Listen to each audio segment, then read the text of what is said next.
ខ្ញុំខំប្រឹងជួសជុលម៉ាស៊ីនមួយយប់ទល់ភ្លឺដើម្បីសង្គ្រោះការបញ្ជីទិញរាប់លានតែស្អែកឡើងប្រធានរោងចក្របែកជីពីនៃខ្ញុំ$5000ទៅវិ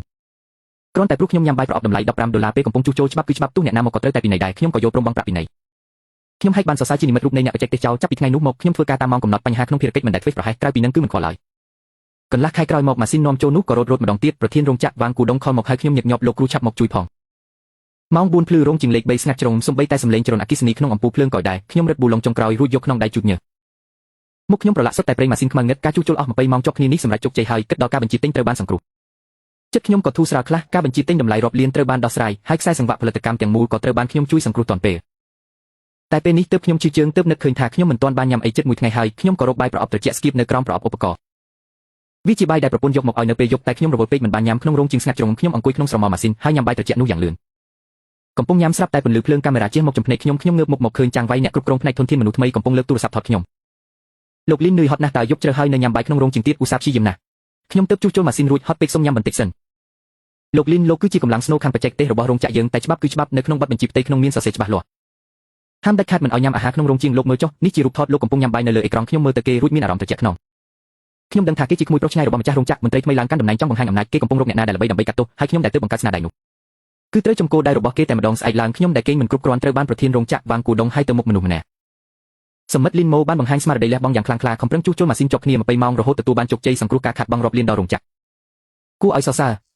វ៉ាងគូដុងនិយាយនៅលើវេទិកាខ្លាំងមិត្តរួមការងារមើលមកខ្ញុំដោយក្តីកោតសរសើរកូនសិស្សរបស់ខ្ញុំគឺលីសៀវពីងរំភើបខ្លាំងលោកគ្រូពិតជាអស្ចារ្យមែន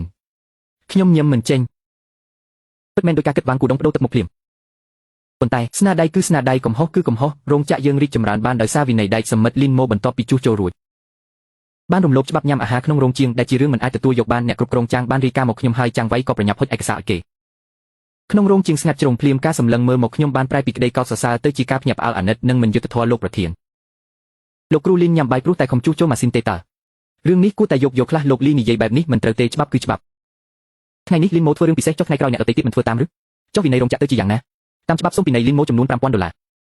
$5000ប្រាក់ខែខ្ញុំទើបតែ8000ជាងប៉ុណ្ណោះការដែលខ្ញុំខំជួសជុលមួយយប់សង្គ្រោះការខាតបង់រាប់លានមិនមែនទទួលបានរង្វាន់ទេ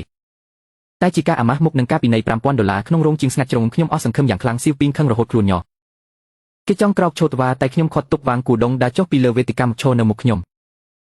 គេបិទក្រដាសពីនៃជាប់លើទ្រូងខ្ញុំដែលប្រឡាក់ដោយប្រេងកាយវិការគេមើលងាយខ្លាំងណាស់លីនម៉ូស៊ីញ៉ូទៅឲ្យគ្រប់គ្នាឃើញថារោងចក្រយើងមានភាពស្មើភាពនិងតឹងរឹងប៉ុណ្ណាខ្ញុំមើលទៅក្រដាសពីនៃ$5000នោះខ្ញុំមិនខឹងមិនតវ៉ាគ្រាន់តែដកទូរស័ព្ទចេញមកស្ងាត់ហើយស្កែនកូដបង់ប្រាក់ឲ្យគេតាមមុខគ្រប់គ្នាយ៉ាងត្រជាក់ចិត្តវ៉ាងគូដុងភ្ញាក់ផ្អើលបន្តិចប្រហែលគេមិននឹកស្មានថាខ្ញុំព្រមបង់លឿនបែបនេះទេគេបង្ហាញទឹកមុខពេញចិត្តឯចាំងវៃក៏លួចសើចដោយក្តីត្រេកអរខ្ញុំបង់ប្រាក់រួចមិនត្រឡប់ទៅកន្លែងធ្វើការទេតែដើរទៅកាន់ជញ្ជាំងកិត្តិយសនៅមុខរោងជាងកន្លែងដែលដាក់បានសរសើរដែលខ្ញុំទើបទទួលបានកាលពីខែមុនខ្ញុំលើកដៃដោះវាចុះរួចហែកវាចោលបានដែលតំណាងឲ្យកម្លាំងចិត្តនិងកិត្តិយសរបស់ខ្ញុំត្រូវបានហែកជាបំណែកក្រោយធ្វើបែបនេះ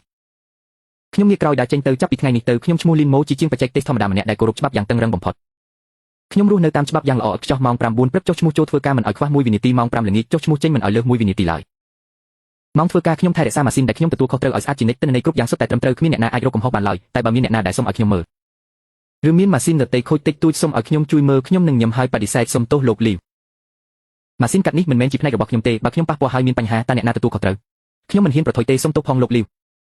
បញ្ហានេះលោកត្រូវទៅបំពេញទម្រង់បែបបទដាក់ជូនប្រធានអនុម័តសិនទើបបាននេះជាដំណើរការរបស់វាខ្ញុំនិយាយដោយពាក្យសម្ដីល្អនិងរកហេតុផលបានយ៉ាងល្អឥតខ្ចោះសុទ្ធតែជាច្បាប់ដែលវ៉ាងគូដុងនិងចាងវៃតែនិយាយមាត់មិនដាច់យកមកតបវិញយូរទៅមនុស្សក្នុងរោងជាងមើលមកខ្ញុំផ្លាស់ប្ដូរទាំងស្រុងពីដំបូងគឺអាណិតបន្តមកគឺមិនយល់ឥឡូវបែរជាត្អូញត្អែលោកលីនមានរឿងអីដូចជាមនុស្សផ្សេងអញ្ចឹងក៏ព្រោះតែគាត់អស់សង្ឃឹមសាក់គិតមើលបើជាអ្នកវិញតើអស់សង្ឃឹមទេខំប្រឹងមួយយប់គេពីនៃ5000តែមិនគួរធ្វើបែបនេះទេការងារដែលធ្លាប់តែជួយគ្នាឥឡូវត្រូវទៅតាមជំហានគ្រប់យ៉ាងរងចាំប្រធានអនុម័តគឺខាត់ពេលអស់ហើយខ្ញុំមិនខ្វល់នឹងការនិយាយដើមទាំងនោះទេ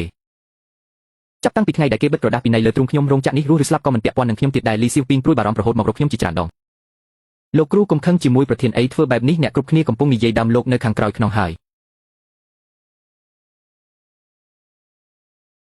យធ្វើការតាមច្បាប់មិនដែលខុសទេគេចង់និយាយអ្វីក៏និយាយទៅតែលោកមិនដែលជាមនុស្សបែបនេះទេ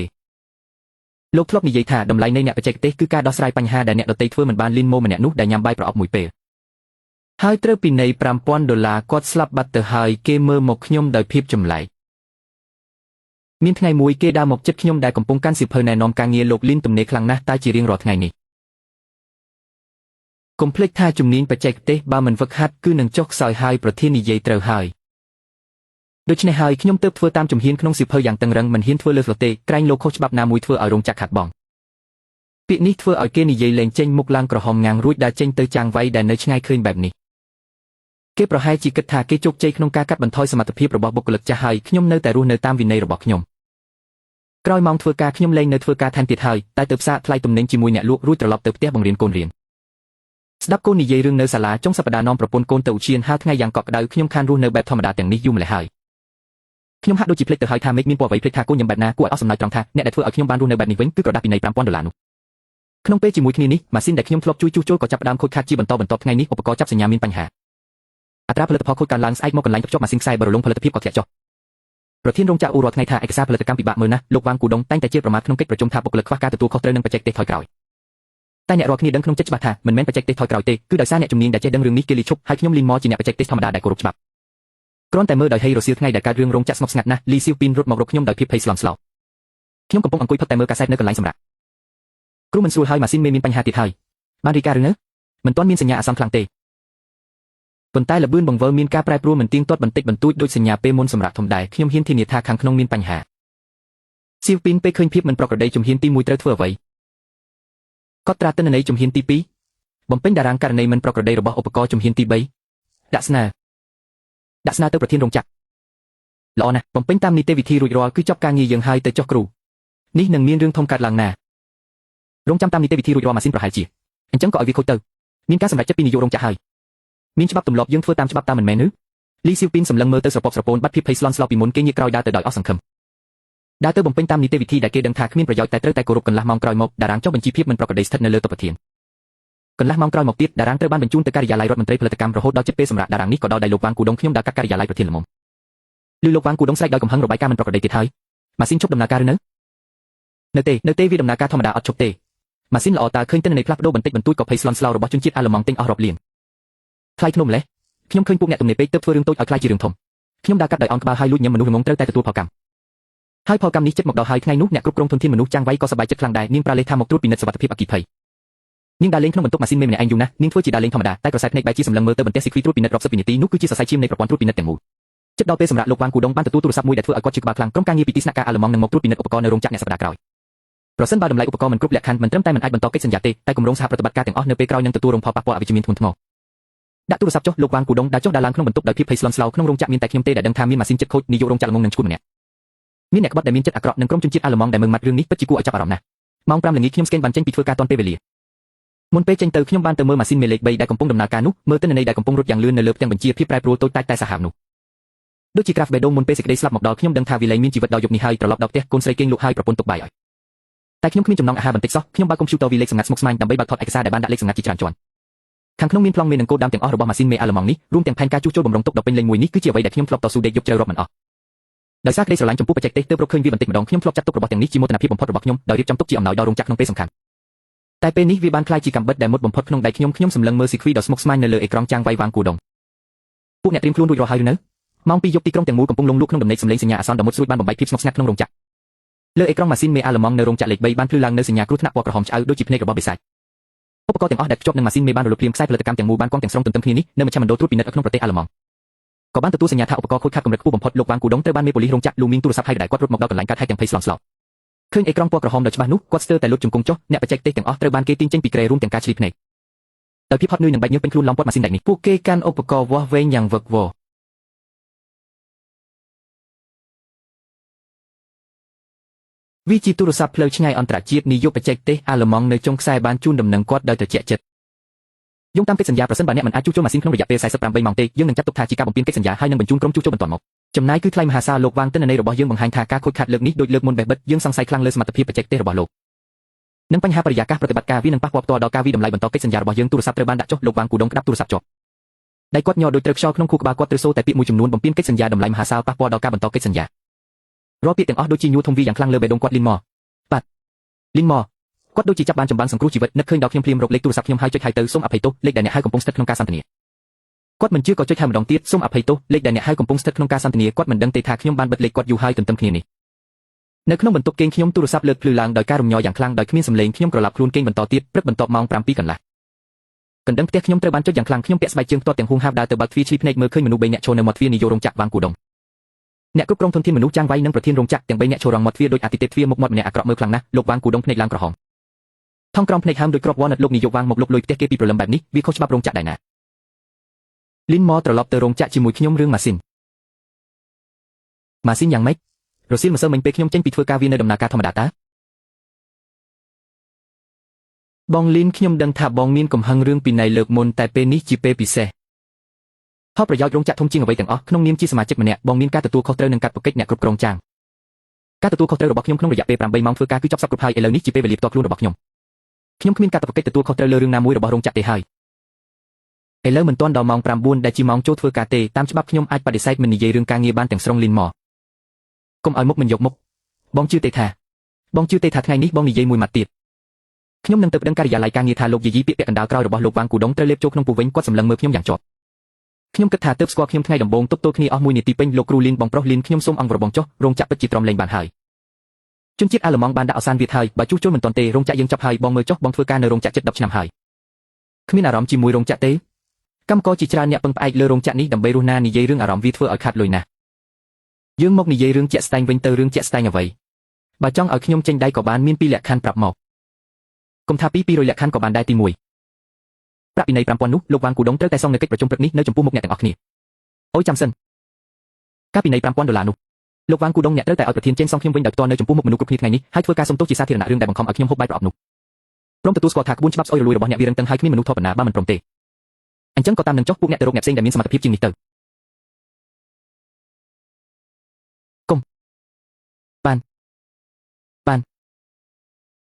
កុំប្រញាប់នៅមានលក្ខខណ្ឌទី2ទៀតការជួសជុលលើកនេះខ្ញុំមិនមែនជាបុគ្គលិករបស់រោងចក្រទេគឺចាត់ទុកថាជាអ្នកជំនាញដែលពួកអ្នកជួលមកថ្លៃសេវាកម្មអ្នកជំនាញគឺ100,000ទេលុយមកមុនសឹមធ្វើការបើលុយមិនចូលកុងទេខ្ញុំមិនឈានជើងចេញពីទីនេះមួយជំហានឡើយ100,000លីម៉ូអ្នកនេះវាជារឿងចម្រិតទាបប្រាក់ច្បាស់អ្នកកំពុងតែឆ្លៀតឱកាសពេលគេលំបាកលោកអ្នកចាត់ការនិយាយបែបនេះស្ដាប់ទៅមិនសមទេនេះមិនមែនជាការចម្រិតទាបប្រាក់ទេនេះគឺជាតម្លៃទីផ្សារអ្នកជំនាញអាល្លឺម៉ង់ម្ដងគ្រាន់តែថ្លៃបើកម៉ាស៊ីនក៏លើស100,000ដែរថ្លៃសម្បត្តិយន្តហោះថ្លៃសន្តាគារនិងអាហារមួយណាក៏ត្រូវចំណាយដែរហើយទោះបីពួកគេជិះរ៉ុកកែតមកឥឡូវក៏មិនទាន់ដែរពួកអ្នកពិចារណាមកម៉ាស៊ីនឈប់ដំណើរការ1ម៉ោងខាត់អស់ប៉ុន្មាននាយករោងចក្របានប្រកាសជាដឹងច្បាស់ក្នុងឬមួយពួកអ្នកសង្ឃឹមថាអ្នកចាត់ការចាងនឹងប្រើល្បិចនយោបាយការិយាល័យរបស់គាត់ដើម្បីបោកប្រាស់ឲ្យម៉ាស៊ីនដើរឡើងវិញក៏បានដែរមុខរបស់ចាងវៃប្រែពណ៌ភ្លាមមើលទៅគួរឲ្យអស់សំណើចណាស់ខ្ញុំផ្អែកក្នុងនឹងទ្វារអបដៃមើលរឿងល្ខោននេះយ៉ាងស្ងៀមស្ងាត់ពេលវេលាកន្លងទៅ1នាទីល្អខ្ញុំយកព្រមតាមអ្នកទេលុយ100,000ទៅកុងរបស់លីនម៉ូភ្លាមឥឡូវនេះភ្លាមខ្ញុំមើលឃើញភាពកំសត់របស់គេប៉ុន្តែក្នុងចិត្តខ្ញុំមិនមានអារម្មណ៍រីករាយសូម្បីតែបន្តិចមានតែអារម្មណ៍ស្ងប់ស្ងាត់ប៉ុណ្ណោះវ៉ាងគូដុងចាងវៃនេះទើបតែចាប់ផ្ដើមទេអ្វីដែលពួកអ្នកជំពាក់ខ្ញុំនឹងទារមកវិញទាំងអស់តាមរយៈការគិតបំណុលទូរស័ព្ទរត់សាធនាគារផ្ញើមកថាមានលុយចូល100,000យន្តលុយចូលកុងហើយខ្ញុំចូលទៅក្នុងផ្ទះផ្លាស់ឈុតសម្លៀកបំពាក់ពណ៌ខៀវដែលបោកដល់ស្លេកនោះចេញពេលខ្ញុំដើរចេញពីផ្ទះម្ដងទៀតក្រសែភ្នែករបស់មនុស្សទាំង3នាក់នៅមាត់ទ្វារបានផ្លាស់ប្ដូរទាំងស្រុងមានទាំងការភ័យខ្លាចនិងការចង់កប់គុណចេញហុយនៅតែបើកប្រជុំនៅកន្លែងចាស់ប៉ុន្តែបរិយាកាសថ្ងៃនេះតានតឹងខ្លាំងណាស់អ្នកគ្រប់គ្នាដឹងថាម៉ាស៊ីនបានធ្វើកូដកម្មម្ដងទៀតនៅលើមុខគ្រប់គ្នាសុទ្ធតែមានការព្រួយបារម្ភវ៉ាងគូដុងឈរនៅទីនោះកាន់សម្បត្តិសារភាពកំហុសមុខរបស់គាត់ខ្មៅងឹតគាត់មិនបាននិយាយដោយអង្គអាចដូចពីមុនទេសម្លេងរបស់គាត់ស្ងួតគាត់អានដាច់ពីគ្នាវាគឺជាកំហុសរបស់ខ្ញុំដែលដឹកនាំតាមបែបចាស់គំរើមានការិយាល័យនិយមធ្ងន់ធ្ងរក្នុងការដោះស្រាយបញ្ហារបស់សមិទ្ធលីនម៉ូគឺរឿងទាំងពេកដែលបង្កការជឿចាប់ដល់ចិត្តបុគ្គលិកអានសារភាពចប់គាត់ដកស្រង់សម្បត្តិក្រាស់មួយចេញពីហោប៉ៅតែចុះពីលើឆាកដើរមករកខ្ញុំម្ដងមួយជំហាននៅក្រោមក្រសែភ្នែករាប់រយគូគាត់ហុចស្រង់សម្បត្តិឲ្យខ្ញុំលោកគ្រូលីនសុំទោសផងនេះជាលុយ5,000នោះសូមទទួលយកទៅខ្ញុំមិនបានទទួលភ្លាមទេគឺសម្លឹងមើលទៅគាត់រហូតដល់គាត់អន់គោរពកាន់តែទៀតទើបខ្ញុំលូកដៃទៅទទួលស្រង់សម្បត្តិ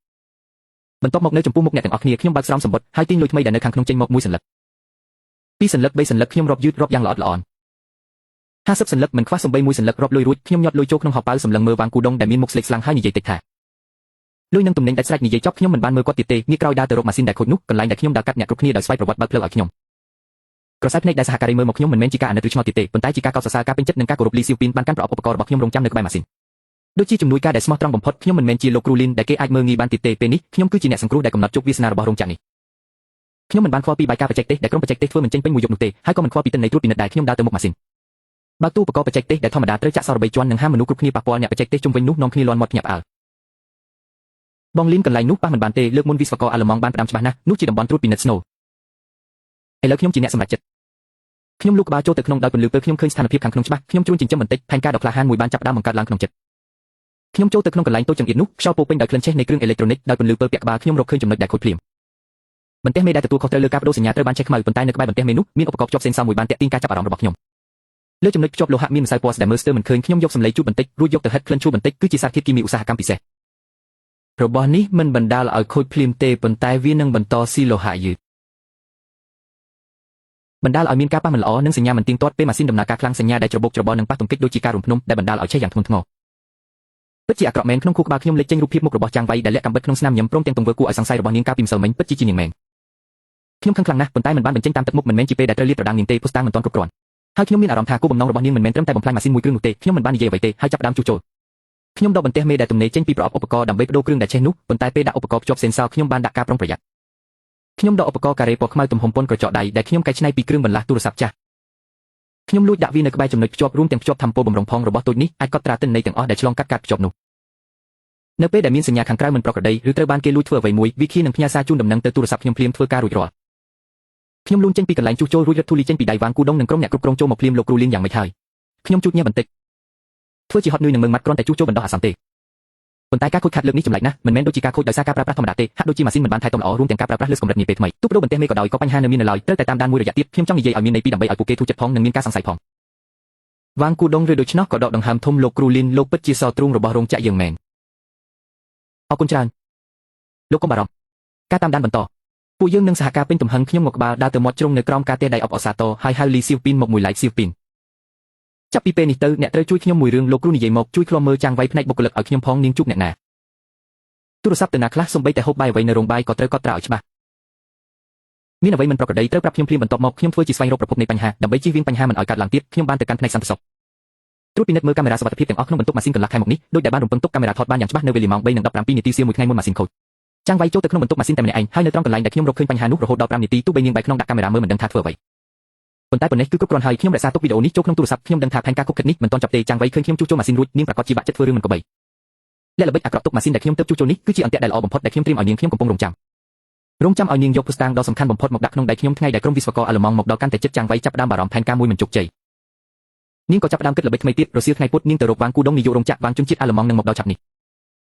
េះដើម្បីធានាការត្រួតពិនិត្យដោយមិនមានការខុសឆ្គងខ្ញុំយោបល់ថាយើងគួរតែអញ្ជើញក្រុមហ៊ុនត្រួតពិនិត្យខាងក្រៅលំដាប់កម្ពុជារបស់ប្រទេសមកពិនិត្យទុកជាមុនរបៀបនេះទោះបីមានបញ្ហាតូចតាចយើងក៏អាចរកឃើញមុននិងដោះស្រាយបានទាន់ពេលវេលាដែរលោកគិតថាបែបណាវ៉ាងគូដុងដោយសារតែមេឃានរោងការខូចខាតលោកវ៉ាងគូដុងកំពុងតែភ័យខ្លាចខ្លាំងដូចជាបាសីដែលខ្លាចធ្នូអញ្ចឹងលោកចាងអ្នកគិតបានគ្រប់ជ្រុងជ្រោយណាស់រឿងនេះប្រកល់ជូនអ្នកហើយត្រូវតែរកក្រុមហ៊ុនណាដែលមានជំនាញបំផុតចាងវៃរងចាំតែពាក្យនេះទេថ្ងៃបន្ទាប់នាងក៏នាំអ្នកជំនាញម្នាក់មករោងចក្រអ្នកជំនាញនោះពាក់ឈុតអាវធំក្រាស់ណាស់គាត់កាន់ប្រអប់ដែកដែលមើលទៅមានជំនាញខ្ពស់ធ្វើកាយវិការដូចជាអ្នកជំនាញពិតប្រាកដចាងវៃដើរតាមពីក្រោយយ៉ាងយកចិត្តទុកដាក់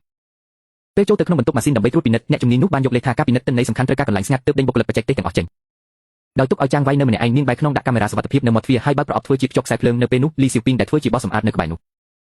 ប្រើទូរស័ព្ទដែលលាក់ក្នុងដៃអាវថតយកទិដ្ឋភាពដ៏សំខាន់នេះបានយ៉ាងច្បាស់អ្នកជំនាញនោះបានយកឧបករណ៍ចម្លងទិន្នន័យពណ៌ខ្មៅមួយចេញពីក្នុងហោប៉ៅមិនមានស្លាកសញ្ញាអ្វីសោះបញ្ចូលទៅក្នុងរន្ធដោតថែទាំដែលលាក់នៅខាងក្រោយមេឃានដំណើរការទាំងមូលមិនដល់3វិនាទីទេទូរស័ព្ទក្នុងហោប៉ៅខ្ញុំញ័រតិចមានតែខ្ញុំទេដែលដឹងវាជាសំឡេងរត់ពីឧបករណ៍កត់ត្រាទិន្នន័យខ្នាតតូចរបស់ខ្ញុំរកឃើញការបញ្ចូលទិន្នន័យខុសច្បាប់តាមរន្ធអ៊ីសពេលខ្ញុំមើលអេក្រង់ទូរស័ព្ទហើយញឹមចុះអន្ទាក់ហើយខ្ញុំមិនបានបញ្ចេញសកម្មភាពអ្វីទេ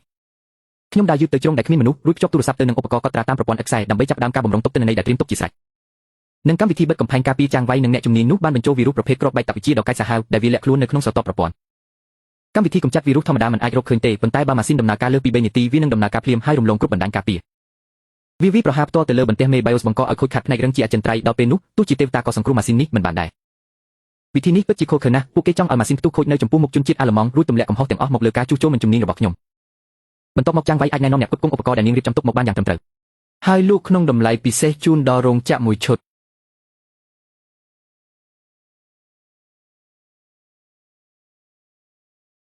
វាអាចដំណើរការបានដូចគ្នាប៉ុន្តែការខូចខាតទាំងអស់ស្ថិតនៅក្នុងប្រព័ន្ធនិម្មិតមិនប៉ះពាល់ដល់ម៉ាស៊ីនពិតទេហើយទិន្នន័យទាំងអស់ត្រូវបានឧបករណ៍ខ្ញុំកត់ត្រាទុកក្រោយបញ្ចប់ការងារខ្ញុំទុកកុំព្យូទ័រចោលហើយបន្តដើរលេងក្នុងរោងចក្រដោយគ្មានរឿងអ្វីកើតឡើងនៅពេលរសៀលចាងវៃនិងអ្នកជំនាញនោះបានដាក់របាយការណ៍ព្រមានដ៏ល្អឥតខ្ចោះថាស្ថានភាពម៉ាស៊ីនល្អប្រសើរគ្មានបញ្ហាអ្វីទេលោកស៊ូគឺពូកែណាស់ប៉ុន្តែការជួសជុលបែបសាមញ្ញនោះនៅតែមានហានិភ័យកុំឲ្យមានផលប៉ះពាល់អ្វីឲ្យសោះលោកវ៉ាងកូដុងឬបែបនេះក៏ចាប់ផ្ដើមមានការសង្ស័យ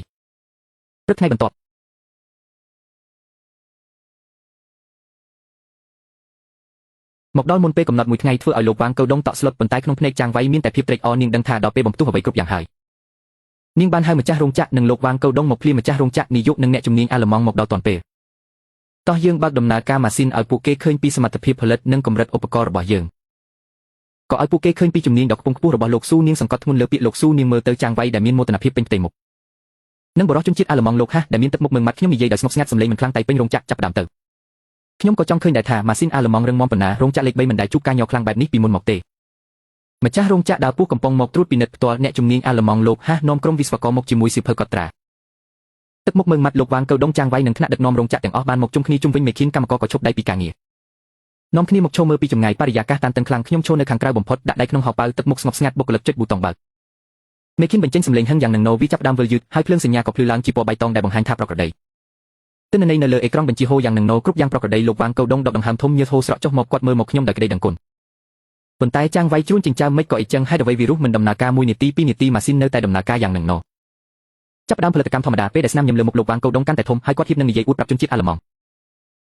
សំឡេងរត់ដ៏ខ្លាំងបានបន្លឺឡើងដោយគ្មានសញ្ញាអ្វីមុនសោះនៅលើអេក្រង់បញ្ជាបានបង្ហាញអក្សរក្រហមដ៏គ្រោះថ្នាក់បេះដូងមនុស្សគ្រប់គ្នាឡើងមកដល់បំពង់ម៉ាស៊ីនឈប់ទៀតហើយលើកនេះស្ថានភាពកាន់តែធ្ងន់ធ្ងរមុខក្រុមអ្នកជំនាញអាល្លឺម៉ង់ប្រែជាស្លេកស្លាំងលោកហាស់បិទសៀវភៅកត់ត្រាខ្លាំងក្នុងភ្នែកមានតែការខកចិត្តនិងកំហឹងមុខរបស់ម្ចាស់រោងចក្រក៏ខ្មៅងឹតដូចគេចាក់ទឹកថ្នាំចប់ហើយក្នុងខួរក្បាលមនុស្សគ្រប់គ្នាផុសពាក្យនេះឡើងក្នុងភាពស្ងប់ស្ងាត់ដូចគេចោលម្សៅសំឡេងមួយបានបន្លឺឡើងយ៉ាងរហ័សគឺចាងវ៉ៃនាងស្ទុះចេញមកចង្អុលមកខ្ញុំម្ចាស់រោងចក្រនាយកគឺនាងនេះហើយលើកមុននាងជួសជុលមិនបានសម្រេចទេប្រើតែវិធីសាស្ត្រមិនជំនាញព្យាបាលត្រឹមសម្បកក្រៅមិនដល់ស្គលធ្វើឲ្យបន្ទះមេខូចខាតទាំងស្រុងខ្ញុំធ្លាប់និយាយហើយឧបករណ៍សក្តិបែបនេះហេតុអ្វីឲ្យមនុស្សដូចនាងដែលសំបីតែសៀវភៅណែនាំជាភាសាអាល្លឺម៉ង់ក៏អានមិនយល់មកប៉ះពាល់ឥឡូវនេះមិនទៅខ្មាស់គេដល់អ្នកជំនាញអាល្លឺម៉ង់ហើយចុះឥឡូវដោះស្រាយយ៉ាងម៉េចខ្ញុំនិយាយហើយថាវាមិនងាយស្រួលជួសជុលទេលីនម៉ូលើកនេះជឿជាក់ហួសហេតុពេកហើយលើកនេះចប់អស់ហើយម្ចាស់រោងចក្រនិងជនជាតិអាល្លឺម៉ង់ខឹងអស់ហើយថ្នាក់ដឹកនាំដែលស្និទ្ធជាមួយចាងវ៉ៃក៏នាំគ្នាជួយបន្លឺសម្ដីលោកវ៉ាងកៅដុងឈរល្ងីល្ងើនៅទីនោះមើលម៉ាស៊ីនដែលខូចរួចមើលមកខ្ញុំទឹកមុខពីភ្ញាក់ផ្អើលប្រែជាខកចិត្តខ្លាំងនិងកំហឹងនៃការក្បត់គាត់ប្រហែលជាជឿមែនថាខ្ញុំជាអ្នកបំផ្លាញរឿងទាំងអស់នេះមួយរំពេចខ្ញុំខ្លាចជាអ្នកទោសរបស់មនុស្សគ្រប់គ្នាការស្ដីបន្ទោសនិងកំហឹងបានសម្រុកមករកខ្ញុំដូចរកសមុទ្រលីសៀវពីងប្រញាប់ចង់មករកខ្ញុំដើម្បីនិយាយជំនួសតែខ្ញុំសម្លឹងមុខនាងឲ្យឈប់ក្នុងចំណោមការវាយប្រហារនិងស្ដីបន្ទោសខ្ញុំមិនភ័យបន្តិចឡើយផ្ទុយទៅវិញខ្ញុំញឹមតិចខ្ញុំងើបមុខយឺតសម្លឹងមើលទៅកែភ្នែកដែលពោពេញដោយកំហឹងការមើលងាយនិងការអាណិតមុននឹងដើរកាត់ហ្វូងមនុស្សទៅឈរនៅមុខបុគ្គលដែលមុខមិនល្អជាងគេអ្នកជំនាញអាល្លឺម៉ង់លោកហាស់ខ្ញុំនិយាយដោយសំឡេងមិនខ្លាំងប៉ុន្តែមានភាពស្ងប់ស្ងាត់ខ្លាំងលោកទាំងឡាយកុំទាន់អើម៉ាស៊ីននេះមិនខូចទេវាគ្រាន់តែជួយយើងចាប់ចោលតែប៉ុណ្ណោះលីម៉ូអ្នកនិយាយអីការពិតនៅចំពោះមុខភស្តុតាងច្បាស់លាស់អ្នកនៅតែចង់ប្រកែកទៀតឬអ្នកចាត់ការចាងកុំទាន់អើដាក់ទោសខ្ញុំដើរទៅកាន់តុបញ្ជីមេឃានដកខ្សែភ្ជាប់ចេញពីហោប៉ៅមកភ្ជាប់ជាមួយកុំព្យូទ័រយួរដៃរបស់ខ្ញុំនិយាយទៅកាន់មនុស្សគ្រប់គ្នាក៏ដូចជានិយាយទៅកាន់ចាងវ៉ៃកុំទាន់អើខ្ញុំនឹងចាក់ខ្សែភាពយន្តឲ្យអ្នកទាំងអស់គ្នាមើលចប់ហើយនឹងដឹងថានរណាជាចោរខ្ញុំបានបញ្ចាំងអេក្រង់កុំព្យូទ័រទៅកាន់អេក្រង់ LED ធំនៅលើជញ្ជាំងរោងចក្រភាពយន្តចាប់ផ្ដើមឆាកទី1កាមេរ៉ាសុវត្ថិភាពក្នុងបន្ទប់ម៉ាស៊ីនពេលវេលារសៀលថ្ងៃមុនពេលមេឃានខូចលើកដំបូងក្នុងរូបភាពចាងវ៉ៃលេចមុខនៅក្បែរមេឃានដោយអាកប្បកិរិយាមិនស្រួលឈោបែរខ្នងដាក់កាមេរ៉ារហូតដល់5នាទីអ្នកចាត់ការចាងអាចពន្យល់បានទេថាពេលនោះអ្នកធ្វើអ្វីនៅពីក្រោយម៉ាស៊ីនខ្ញុំកំពុងពិនិត្យសុវត្ថិភាពខ្សែភ្លើងនេះជាការងាររបស់ខ្ញុំញឹមតិចរួចចុចប៊ូតុងចាក់ឆាកទី2រូបភាពផ្លាស់ប្ដូរនេះគឺជាវីដេអូដែលលីសៀវពីងលួចថតក្នុងមុំដែលមើលមិនឃើញរូបភាពអាចនឹងញ័រខ្លាំងបន្តិចប៉ុន្តែច្បាស់គ្រប់គ្រាន់ក្នុងការមើលឃើញអ្វីគ្រប់យ៉ាងអ្នកជំនាញទី3នោះស្ថិតក្រោមការការពាររបស់ចាងវ៉ៃបានបញ្ចូលឧបករណ៍ចម្លងទិន្នន័យពណ៌ខ្មៅទៅក្នុងរន្ធថែទាំរបស់ម៉ាស៊ីនយ៉ាងរហ័សឃើញវីដេអូនេះចាងវ៉ៃភ្នែកស្ទើរតែធ្លាក់ចេញញើសហូរស្រក់ពេញថ្ងាសនេះជាការមួលបង្កាច់ជាវីដេអូកាត់ទេខ្ញុំមិនបានអើពើនឹងនាងទេខ្ញុំបានបាត់ឯកសារមួយទៀតនៅលើអេក្រង់ធំមានកូដនិងទិន្នន័យជាច្រើនហូរលឿនដូចទឹកហូរដែលមនុស្សភាគច្រើននៅទីនេះមើលមិនយល់តែហានបាយជាឃើញអ្វីដែលប្លែកគាត់ប្រញាប់ផ្អែកមុខទៅជិតអេក្រង់រួចរៀបចំវ៉ែនតាហើយនិយាយដោយសំឡេងញ័រថានេះជាឧបករណ៍កត់ត្រាទិន្នន័យដែលខ្ញុំដាក់ក្នុងច្រកភ្ជាប់ដើម្បីចាប់យកព័ត៌មានភ្លាមទិន្នន័យនេះបានកត់ត្រាពេញលេញពីរបៀបដែល Esperno គេចផុតពី firewall និងដំណើរការទាំងស្រុងនៃការសរសេរមេរោគ Logitech ចំនួន 3.2 ចូលក្នុងទាំងមេលក្ខខណ្ឌនៃការបញ្ចេញមេរោគនេះគឺម៉ាស៊ីនដំណើរការធម្មតាជាប់គ្នា180នាទីពេលបញ្ចេញមេរោគវានឹងបញ្ជាឲ្យមានសម្ពាធអគ្គិសនីខ្ពស់ខ្លាំងដែលធ្វើឲ្យបន្ទះជីបចេះភ្លាមនិងបង្កការខូចខាតរូបវន្តដែលមិនអាចជួសជុលបានតែវាក៏សំណាងមិនល្អដែរខ្ញុំបានរៀបចំកម្មវិធី Sandbox ទុកមុនទើបស្ទាក់ចាប់និងបំបែកទិន្នន័យវាប្រហារទាំងអស់នោះបានសម្លេងរត់ដែលអ្នកឬនឹងការដាច់ម៉ាស៊ីនមុននេះមិនមែនម៉ាស៊ីនខូចទេគ្រាន់តែជាមេរោគផ្ទុះខ្លួនឯងនៅក្នុងលំហានិមិត្តរបស់ខ្ញុំប៉ុណ្ណោះឥឡូវនេះខ្ញុំគ្រាន់តែសម្អាតលំហានិមិត្តហើយចាប់ផ្ដើមប្រព័ន្ធឡើងវិញខ្ញុំចុចគ្រាប់ចុច Enter យ៉ាងខ្លាំងសម្លេងរត់ទឹកក្រហមដែលគ្រោះថ្នាក់ក៏បាត់ទៅភ្លាមជំនួសមកវិញដោយអក្សរចិនពណ៌បៃតងយ៉ាងច្បាស់ខ្ញុំដកខ្សែចេញហើយដើរទៅម៉ាស៊ីនមេដើម្បីចុចប៊ូតុងចាប់ផ្ដើមឡើងវិញម៉ាស៊ីនបញ្ចេញសំឡេងតិចហើយដំណើរការយ៉ាងរលូនម្ដងទៀតលើកនេះគ្មានសំឡេងរត់ទៀតទេគ្រប់គ្នាស្ងាត់ជ្រាបមនុស្សគ្រប់គ្នាដូចជារឹងខ្លួនចំហមាត់មើលទស្សនវិជ្ជាដ៏អស្ចារ្យនេះហានអ្នកជំនាញជនជាតិអាល្លឺម៉ង់សម្លឹងមើលខ្ញុំដោយភ្ញាក់ផ្អើលអ្នកអាចចាប់យកនិងបំបែកការបញ្ជាវាប្រហារពីកម្រិតប្រព័ន្ធបានវាជារឿងមិនអាចទៅរួចខ្ញុំមិនខ្វល់ពីគាត់ទេក្រសែភ្នែកខ្ញុំសម្លឹងមើលទៅចាងវ៉ៃដែលមុខស្លេកដូចខ្មោចអ្នកគ្រប់គ្រងចាងអ្នកបានប្រើសារធាតុគីមីរំលាយច្រកភ្ជាប់ដើម្បីឲ្យម៉ាស៊ីនកង់ជាលើកដំបូងរងចាំដល់ខ្ញុំជួសជុលរួចអ្នកក៏ប្រើកម្មវិធីចាក់សោម៉ាស៊ីនទៀតដើម្បីបង្វែរកំហុសមកលើខ្ញុំឥឡូវអ្នកសាក់និយាយមកមើលតើអ្នកណាដែលមិនគោរពច្បាប់ហើយមានចិត្តណាបំផ្លាញចាងវ៉ៃមើលមកខ្ញុំបូមាត់គាត់ញ័ររាងកាយគាត់ដួលទៅលើដីដូចដីល្បាប់តែវាមិនទាន់ចប់ទេខ្ញុំចុចទៅលេខបញ្ជាអេក្រង់ធំបង្ហាញភស្តុតាងចុងក្រោយវាជាអ៊ីមែលដែលខ្ញុំទាញចេញពីប្រព័ន្ធអ្នកផ្ញើគឺចាងវ៉ៃអ្នកទទួលគឺម្ចាស់ក្រុមហ៊ុនគុតគង់ដែលចង់លក់ឧបករណ៍ថ្មីខ្លឹមសារសាមញ្ញខ្លាំងវាជាសេចក្តីព្រៀងកិច្ចសន្យាដែលស៊ីសំណូកគ្រាន់តែលក់ឧបករណ៍ថ្មីចូលបានចាងវ៉ៃនឹងបានកម្រៃជើងសារ15នៃតម្លៃសរុបគិតតាមតម្លៃឧបករណ៍2លាននោះកម្រៃជើងសារនេះមានដល់ទៅ3លានផ្ទុះកំហឹងឡើងគ្រប់គ្នាភ្ញាក់ផ្អើលម្ដងទៀតម្ចាស់រោងចក្រខឹងខ្លាំងរហូតដៃជើងញ័រគេរត់ចូលទៅទាត់ចាងវ៉ៃមួយជើងពេញទំហឹងនាងជាមនុស្សក្បត់ជាតិទូរស័ព្ទហៅប៉ូលីសភ្លាមចាប់នាងទៅ វ៉ាងគូតុងមើលឆ្ងល់សម្លឹងមើលភូស្តាំងលើអេក្រង់សម្លឹងមើលចាំងវៃដែលត្រូវខ្ញុំជន់ឈ្លីពីភាពភ្ញាក់ផ្អើលទៅជាខ្មាស់អៀននឹងការគោរពខ្ញុំដើរទៅរកចាំងវៃហើយសួរមួយសំណួរចុងក្រោយអ្នកគ្រប់គ្រងចាំងឥឡូវអ្នកសាក់និយាយមកតើបាយប្រអប់តម្លៃ15របស់ខ្ញុំដែលធ្វើឲ្យខូចរោងចក្រជាងឬសំណុក3លានរបស់អ្នកដែលធ្វើឲ្យខូចរោងចក្រជាងចាំងវៃនឹងប៉ាក់ពួកត្រូវគេចាប់ខ្លួនចេញទៅ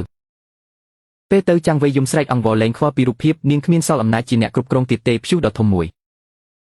បានបញ្ចប់តាមរបៀបដែលគ្មាននរណាក្រឡេកឃើញក្នុងរោងចក្រម្ចាស់ដើរមករកខ្ញុំដោយទឹកមុខសុំទោសយ៉ាងស្មោះត្រង់គាត់អង្គគោរពខ្ញុំយ៉ាងជ្រាលជ្រៅលោកលីនពួកយើងមានភ្នែកតែមើលមិនឃើញភ្នំថៃគ្រប់គ្រងមិនបានល្អប្រាំមនុស្សខុសទើបមានរឿងបែបនេះកុំបារម្ភអីចាប់ពីថ្ងៃនេះទៅបោះបង់ច្បាប់ហាមញ៉ាំបាយក្នុងរោងចក្រចោលបើមិនប៉ះពាល់សុវត្ថិភាពគ្រប់គ្នាអាចញ៉ាំអីក៏បានក្នុងហ្វូងមនុស្សផ្ទុះសម្លេងសប្បាយរីករាយលើសពីនេះដើម្បីលើកទឹកចិត្តលោកលីនរោងចក្រសម្រេចផ្ដល់រង្វាន់ពិសេស20,000ជូនលោកលីននិងបើកជាសាច់ប្រាក់ភ្លាម20,000គ្រប់គ្នារំភើបម្ដងទៀតកម្មករសម្លឹងមើលខ្ញុំក្នុងភ្នែកមានតែការច្រណែននិងការគោរពពេលនោះវ៉ាងគូតុងដើរមកកកម្ចាស់រួចហុចសម្បត្តិឡាលែងឲ្យម្ចាស់ខ្ញុំសុំទោសចំពោះទំនុកចិត្តខ្ញុំគ្មានសមត្ថភាពគ្រប់គ្រងរោងចក្រទៀតទេសម្លេងគាត់ពោពេញដោយភាពហត់នឿយនិងខ្មាស់អៀនម្ចាស់មើលសម្បត្តិហើយមើលមកខ្ញុំមិនដឹងគួរទទួលយកឬអត់ពេលនោះឯងហាន់អ្នកជំនាញជនជាតិអាល្លឺម៉ង់ដែលនៅក្បែរនោះក៏រត់មករកខ្ញុំគាត់ចាប់ដៃខ្ញុំយ៉ាងតឹងខ្លាំងខ្លាចខ្ញុំរត់បាត់លីនលោកលីនបច្ចេកវិទ្យារបស់អ្នកខ្លាំងណាស់ហួសពីការស្មានរបស់ខ្ញុំទៅទៀតខ្ញុំតំណាងក្រុមហ៊ុន Siemens អាល្លឺម៉ង់សូមអញ្ជើញអ្នកចូលរួមជាមួយពួកយើងផ្ដល់បន្ទប់ពិសោធន៍ផ្ទាល់ខ្លួនក្រុមការងារផ្ទាល់ខ្លួនមុខតំណែងនិងប្រាក់ខែអ្នកអាចទាមទារបានតាមចិត្តគ្រាន់តែអ្នកយល់ព្រមគ្រប់គ្នាក្នុងរោងចក្រញាប់អើម្ដងទៀតការអញ្ជើញពី Siemens មុខតំណែងអ្នកទាមទារតាមចិត្តនេះជាកិត្តិយសដែលអ្នកជំនាញគ្រប់រូបសុបិនចង់បានគ្រប់គ្នាមិនហ៊ានដកដង្ហើមសម្លឹងមកខ្ញុំរងចាំចម្លើយមុខម្ចាស់រោងចក្រស្លេកស្លាំងគាត់ខ្លាចខ្ញុំងក់ក្បាលយល់ព្រមខ្លាចបាត់បង់បុគ្គលដ៏មានតម្លៃនេះគាត់ប្រញាប់ចូលមកលោកលីនអ្នកមានលក្ខណៈអ្វីទាមទារបានគ្រប់យ៉ាងរោងចក្រនឹងមិនឲ្យអ្នកខាត់ទេមុខតំណែងនិងប្រាក់ខែយើងអាចចរចាគ្នាបានម្ខាងគឺជាក្រុមហ៊ុនលំដាប់ពិភពលោកដែលសន្យាអនាគតដ៏ភ្លឺស្វាងម្ខាងទៀតជាកន្លែងដែលធ្វើឲ្យខ្ញុំខូចចិត្តតែលើកំពុងព្យាយាមខាត់ខ្ញុំគ្រប់ក្រសែភ្នែកសម្លឹងមកខ្ញុំក្រឡេកមើលវ៉ាងគូតុងដែលខ្មាស់អៀនលីស៊ីវឌីងដែលរងចាំដោយក្តីសង្ឃឹមនិងការមករត់ទៀតខ្ញុំដកដៃចេញពីហានសតិចហើយគ្រវីក្បាលម្ចាស់រោងចក្រញឹមភ្លាមឯហានវិញខកចិត្តយ៉ាងខ្លាំងខ្ញុំសម្លឹងមើលគ្រប់គ្នាហើយនិយាយយឺតសម្លេងមិនធំប៉ុន្តែមានអំណាចនៅបន្តក៏បានតែខ្ញុំត្រូវកំណត់ច្បាប់របស់ខ្ញុំគ្រប់គ្នាស្ងាត់ជ្រាបរហូតដល់សម្លេងចូលធ្លាក់ម្ចាស់លេបទឹកមាត់ដោយភ័យលោកលីនអ្នកនិយាយមកទីមួយខ្ញុំចង់បង្កើតផ្នែកបច្ចេកវិទ្យាឯករាជ្យថ្មីក្នុងរោងចក្រខ្ញុំជាប្រធានផ្នែកនេះមិនស្ថិតក្រោមការគ្រប់គ្រងរបស់នរណាឡើយគឺត្រូវរាយការណ៍ជូនអ្នកដោយផ្ទាល់គ្រប់ការសម្រេចចិត្តទាក់ទងនឹងបច្ចេកវិទ្យាដូចជាការទិញឧបករណ៍ការកែច្នៃម៉ាស៊ីនផែនការជួសជុលផ្នែករបស់ខ្ញុំមានសិទ្ធិសម្រេចចុងក្រោយបានខ្ញុំយល់ព្រមតាមអ្នកទី3ប្រាក់ខែផ្នែកបច្ចេកទេសត្រូវតែកែតម្រង់ត្រូវជាប់ទាក់ទងនឹងប្រាក់ចំណេញដែលពួកយើងរកបានការកែច្នៃបច្ចេកទេសបានសន្សំប្រាក់ប៉ុន្មាននិងបង្កើនប្រសិទ្ធភាពបានប៉ុន្មានយើងនឹងយកប្រាក់រង្វាន់តាមភាគរយសមហេតុផលណាម្ចាស់យល់ព្រមគ្រប់លក្ខខណ្ឌទាំងអស់ក្រសែភ្នែកខ្ញុំធ្លាក់ទៅលើវ៉ាងគូតុងដែលកាន់សម្បត្តិឡាលែងហើយត្រៀមខ្លួនចាក់ចេញការលាលែងរបស់អ្នកចាងហ្វាងវ៉ាងខ្ញុំមិនអនុញ្ញាតទេពាក្យមួយឃ្លានេះធ្វើឲ្យគ្រប់គ្នាស្រឡាំងកាំងសូម្បីតែវ៉ាងគូតុងក៏ភ្ញាក់ផ្អើលដែរគាត់សម្លឹងមើលខ្ញុំដោយមិនជឿផ្នែកថ្មីរបស់ខ្ញុំត្រូវការអ្នកចេះផលិតយល់ពីដំណើរការនិងអាចដោះស្រាយបញ្ហារដ្ឋបាលបានដើម្បីសហការជាមួយខ្ញុំពិនិត្យមើលទៅចាងហ្វាងវ៉ាងសមបំផុតដូច្នេះខ្ញុំណែនាំឲ្យគាត់បន្តធ្វើជាចាងហ្វាងនិងធ្វើជាជំនួយការនៅផ្នែកបច្ចេកទេសរបស់ខ្ញុំដើម្បីទទួលខុសត្រូវក្នុងការអនុវត្តការសម្រេចចិត្តកែតម្រង់របស់ខ្ញុំ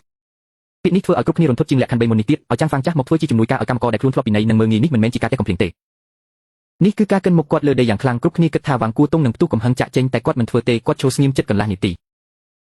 ទឹកមុខគាត់ពីភ្ញាក់ផ្អើលវង្វេងខ្មាស់អៀនចុងក្រោយបែរជាខ្លាចជាភាពធូរស្រាលគាត់ដឹងក្នុងចិត្តថាខ្ញុំកំពុងផ្ដល់ឱកាសឲ្យគាត់ជាឱកាសនៃការលាងបាបនិងចាប់ផ្ដើមជីវិតថ្មីនិងជាឱកាសដែលចាក់ទុកជាមេរៀនដើម្បីរំលឹកគាត់ពីភាពល្ងងខ្លៅពីមុនគាត់ដើរមករកខ្ញុំបោះបង់អំនួតពីមុនចោលគាត់អង្គគោរពខ្ញុំយ៉ាងជ្រាលជ្រៅលើកនេះគាត់ព្រមទទួលស្គាល់ទាំងចិត្តនិងកាយ